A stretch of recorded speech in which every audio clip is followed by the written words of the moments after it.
Churches, like all of us, shifted online as COVID restrictions hit last March. Some had the infrastructure ready to go before COVID hit. Others had to learn on the fly. Now the once frustrating technology is essential as churches rebound. And Trujillo explains how one congregation made the change.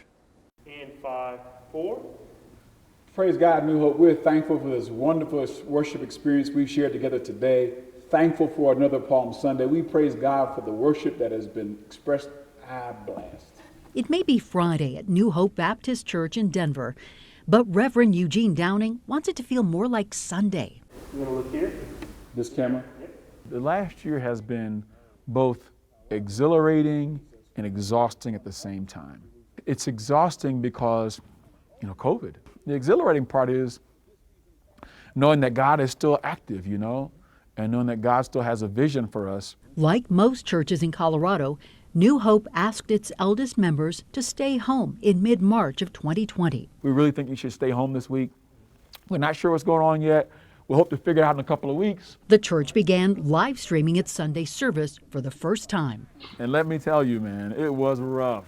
That first week, we didn't have cameras. We had a laptop set up in the balcony, pointed down toward the pulpit.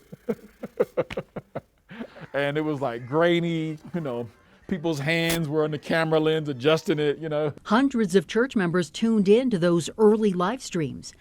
As the weeks and months flew by, those dedicated followers learned how to Zoom and Facebook Live with Gen Z and the millennials. I hate to say it, but names are generational. So when they see Clara, typing in, praise God, they're like, wow. It's just like,